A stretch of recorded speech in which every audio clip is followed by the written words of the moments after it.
Hello বন্ধুরা, আজকে আমরা থার্ড সেমিস্টার ইতিহাস এসএসসি সম্পর্কে আলোচনা করব। তো চলো শুরু করা যাক। প্রত্নতত্ত্ব বা পুরাতত্ত্ব বলতে কী বোঝো? বাংলার প্রত্নতত্ত্ব শব্দটি প্রত্নব ও তত্ত্ব ধাতু দুটির সমন্বয়ে সৃষ্ট, যার অর্থ পুরাতন বিষয়ক জ্ঞান। প্রচলিত ধারণার ভিত্তিতে অতীত পুনর্নির্মাণ করার বিজ্ঞানকেই প্রত্নতত্ত্ব বা পুরাতত্ত্ব বলে চিহ্নিত করা হয়। প্রত্নতত্ত্বের বিশেষত্ব হলো এটি কেবল বস্তুগত নিদর্শন অর্থাৎ প্রামাণ্য তথ্য নিয়ে কাজ করে এবং তার সাথে মানুষের জীবনযাত্রার সম্পর্ক নির্ণয় করে। পুরাবস্তু বলতে তুমি কী বোঝো? একটি উদাহরণ সহযোগ লেখো। পুরাবস্তু হলো প্রাচীনকালের তথ্যসূত্র, তত্ত্ববৃত্তান্ত, ইতিহাস, ঐতিহ্য, মানব সমাজের ক্রিয়াকলাপ প্রভৃতির সমষ্টিগত রূপ। পুরাবস্তুকে প্রদর্শনের জন্য মিউজিয়াম বা মহাফেজখানার মাধ্যমে দর্শকদের উপস্থাপন করা হয়।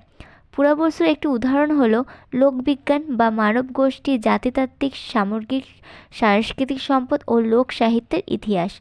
প্রত্নতাত্ত্বিক সংস্কৃতি বা পুরাতাত্ত্বিক সংস্কৃতি বলতে কী বোঝো? সাধারণ মানব গোষ্ঠী বস্তুগত অবশেষকে প্রত্নতাত্ত্বিক সংস্কৃতি বলা হয়।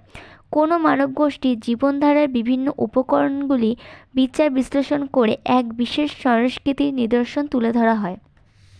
ঐতিহ্য কি?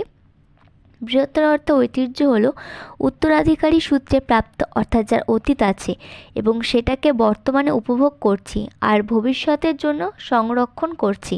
প্রাকৃতিক ঐতিহ্য, বস্তুগত ঐতিহ্য, পৌরাণিক কাহিনী, কিংবদন্তি সবই ঐতিহ্যের অন্তর্ভুক্ত।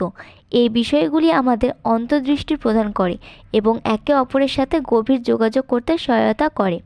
প্রত্নস্থল বলতে কী বোঝো? একটি উদাহরণ দাও। বস্তুগত নিদর্শনের ধারণার মাধ্যমে মানব সংস্কৃতির নির্ণয় এবং স্বতন্ত্র সাংস্কৃতিক অঞ্চলকে প্রাচীন উপজাতির বসতি এলাকা রূপে চিহ্নিত করা হয়, তাকে প্রত্নস্থল বলে চিহ্নিত করা হয়। প্রত্নতত্ত্বের জনক কাকে বলা হয়? গর্ডন চাইল্ডকে প্রত্নতত্ত্বের জনক বলে অভিহিত করা হয়। তিনি সংস্কৃতি ঐতিহাসিক প্রত্নতত্ত্বের শাখাটির প্রতিষ্ঠাতা। তার রচিত গ্রন্থটি হল ম্যান মেক্স হিমসেলফ। কে কবে এশিয়াটিক সোসাইটি অফ বেঙ্গল প্রতিষ্ঠা করেন? 1784 খ্রিস্টাব্দে প্রাচ্যের সংস্কৃতি সম্পর্কে গবেষণা এবং ভারতের অতীত ঐতিহ্য প্রতিষ্ঠা করার উদ্দেশ্যে William Jones Kolkata Asiatic society প্রতিষ্ঠা করেন। উইলিয়াম জোন্স কে ছিলেন? উইলিয়াম জোন্স ছিলেন একজন ব্রিটিশ ভাষাতত্ত্ববিদ ও প্রাচ্যবাদী পণ্ডিত। তিনি হেনরি কোলব্রুক ও ন্যাথানিয়েল হ্যালেডের সাথে 1784 খ্রিস্টাব্দে এশিয়াটিক সোসাইটি প্রতিষ্ঠা করেন। এর সূত্র ধরে তিনি ভারতের প্রাচীন ইতিহাসের নিদর্শনসমূহ ও ঐতিহ্য সম্পর্কে আলোচনা এবং গবেষণার তিনি সূত্রপাত করে যান। জেমস প্রিন্সেপ কে ছিলেন? জেমস প্রিন্সেপ ছিলেন একজন ব্রিটিশ প্রাচ্যবাদী পণ্ডিত। পরবর্তীকালে তিনি এশিয়াটিক সোসাইটির প্রধান হন। তার উদ্যোগে প্রাচীন ভারতের সৌধ ও শিলালিপিগুলি সম্পর্কে গবেষণা শুরু হয়।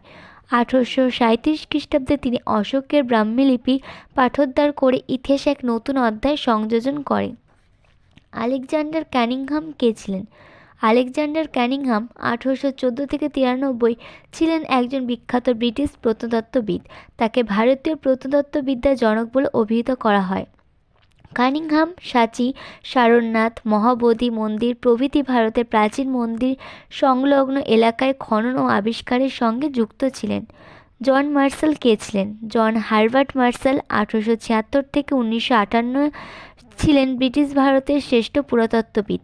1901 খ্রিস্টাব্দে লর্ড কার্জন কর্তৃক ভারতীয় প্রত্নতত্ত্ব বিভাগ প্রতিষ্ঠিত হলে জন মার্শাল তখন সেখানকার প্রধান অধিকর্তা হিসেবে নিযুক্ত হন এবং 1928 খ্রিস্টাব্দে পর্যন্ত তিনি ওই পদে নিযুক্ত ছিলেন।